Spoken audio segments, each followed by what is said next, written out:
Elected president of Russia 4 times, he is a resolute president in the hearts of the people. In 2014, he was a candidate for the Nobel Peace Prize. For 3 years, he topped the Forbes list of the world's most powerful people. In the Russian independent newspaper's ranking of the top 100 Russian politicians, he once again took the top spot.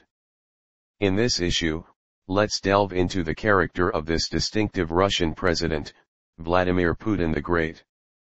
Vladimir Vladimirovich Putin, full name Vladimir Vladimirovich Putin, was born on October 7, 1952, in Leningrad. In the year of Putin's birth, his mother was already 41 years old, which is why Putin is called a late-born child. When Putin later talked about his mother, he said that in her whole life, apart from me, she had no other aspirations, and every trivial matter constantly reflected her love for me. Putin's mother was a factory worker, while his father served in the Soviet Navy, so Putin has military blood running through him, laying the foundation for his strong and tough image. However, in his childhood, he was not a child who made his parents worry-free. One winter, Putin secretly ran away without his parents' knowledge, and went to the outskirts with a few friends to play by climbing on electric trains. But unexpected things happened, and as children, they had never had the ability and experience to play in the wilderness alone, and they got lost in the snowy wild forest. The group of friends wandered aimlessly in the forest, and in the freezing cold, they couldn't find their way home. So they lit a bonfire for warmth, and Putin and the children, with nothing to eat or drink, froze stiff. Fortunately, no accidents occurred, and they eventually made their way out of the wilderness. On the way back, it was only on the electric train that they could stretch their stiff limbs, and when they returned home and faced their parents' questioning, Putin had no choice but to tell the truth about what had happened, and as a result, he was punished with several belts. From this little story, we can see that Putin was a mischievous wild child from an early age, and it is precisely because of this that although Putin has a mischievous personality, he has sharp thinking and carries a sense of leadership among his peers. In his early years, Putin lived in a communal apartment, and because of the clustering, he enjoyed communicating with people, and he treated people warmly and humbly. At press conferences in Russia, Putin personally revealed his experiences from his youth, telling the media that he had lived in a building without an elevator for 30 years, and sometimes even personally carried an elderly lady from a neighbor's house to the 5th floor. From this, we can see that a person's character is predetermined from childhood. During elementary school, his parents had great expectations for him, telling him that he must go to university in the future. At a young age, he didn't fully understand this because it was still far away, and he just needed to grow wild with his heart.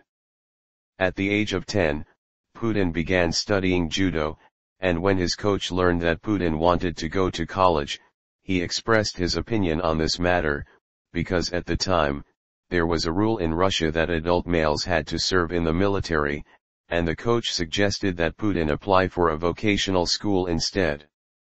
They could easily get all their members smoothly converted into vocational students, thus exempting them from military service. However, Putin, who had a clear understanding of himself, firmly refused, enduring pressure. Facing pressure from family and coaches, I resolutely decided to apply to university. Later, Putin wrote in his autobiography that this was a crucial turning point in his life. He demanded that I make a decisive choice, either to do everything myself and make all the decisions, or to surrender and let others manipulate me, resulting in the failure of my predetermined plans. This was the first turning point in my life. As we all know, he successfully entered the law department of Leningrad State University. In 1970, Putin enrolled in the law department of Leningrad State University. Anatoly Sobchak was his economics professor. Here, we have to mention Anatoly Sobchak, one of the drafters of the Russian Federation Constitution and the first democratically elected mayor of St. Petersburg. He was Putin's mentor and advisor, with differing political views from Yeltsin. Putin and Sobchak worked closely together for more than 6 years. This period was beneficial for both of them and their careers. Therefore, Sobchak became the only Russian politician whom Putin later referred to as his teacher. Time passed quickly, and Putin graduated from Leningrad State University. At that time, he wrote a thesis titled The Principle of Willpower in International Law, which was highly praised by his mentor Sobchak. Sobchak assured him, "Young man, I did not misjudge you. I believe you will be a talented person in the future." Like many university graduates, Putin faced another important choice in life. Following Sobchak's earlier advice, he could smoothly enter the field of economic management or choose a career as a lawyer or prosecutor. However, Putin's words surprised Sobchak. Putin openly expressed his desire to join the KGB, the Soviet Union's Security Committee.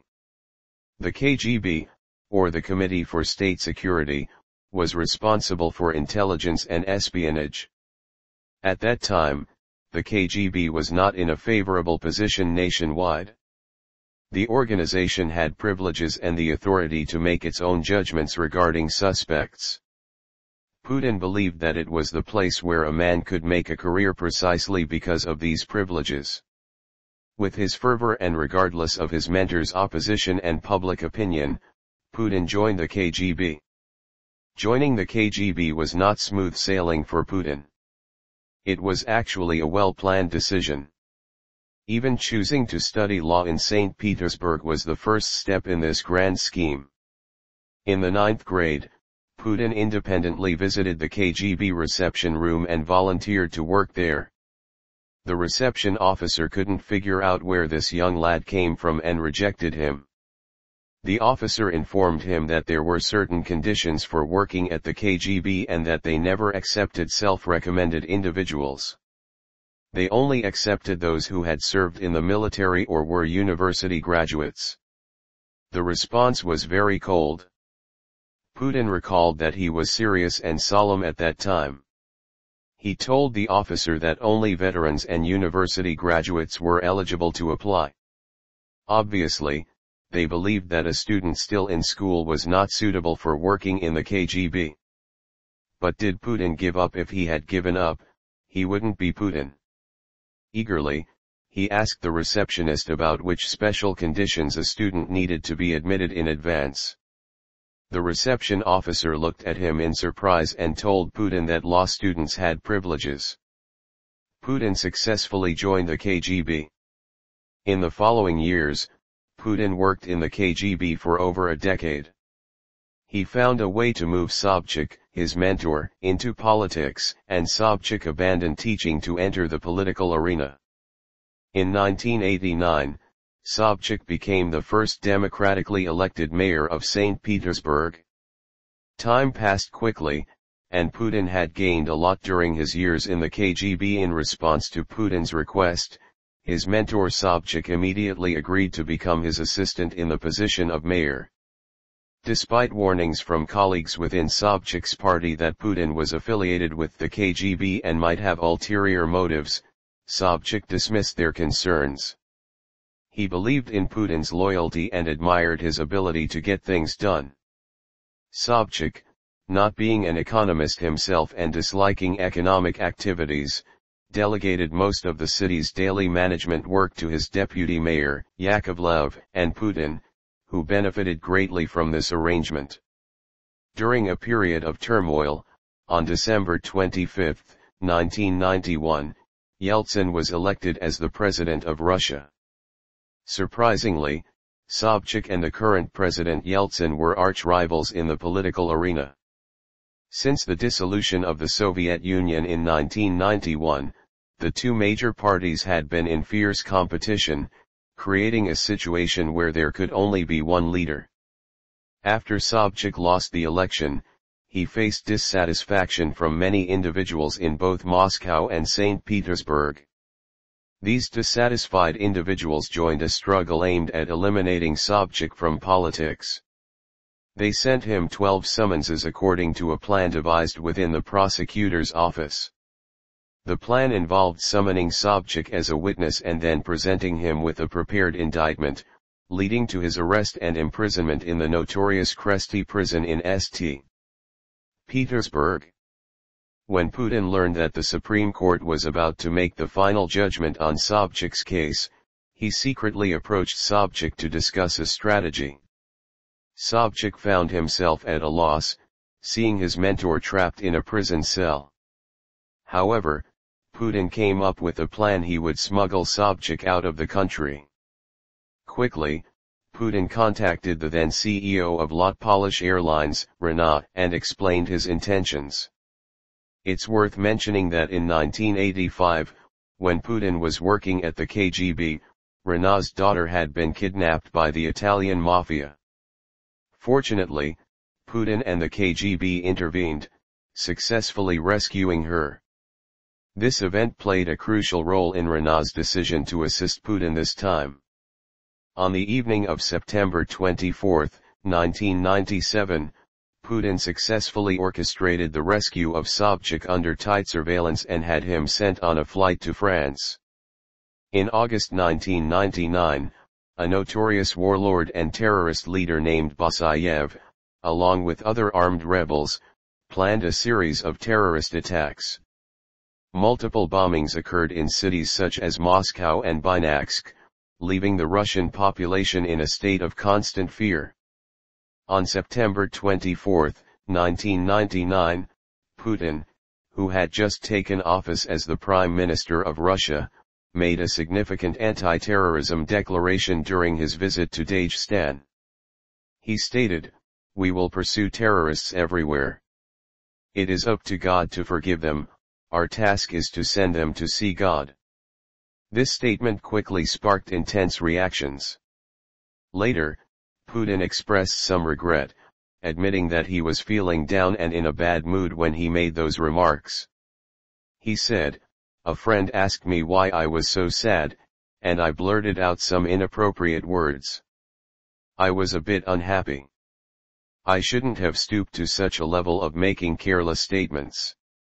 Despite Putin's personal regret, the Russian public seemed to admire him even more as a president who provided a sense of security. Putin made tremendous contributions to Russia, taking over the troubled state from Yeltsin, preventing its further decline, and preserving its integrity and independence. However, relying on his decisive and ruthless approach,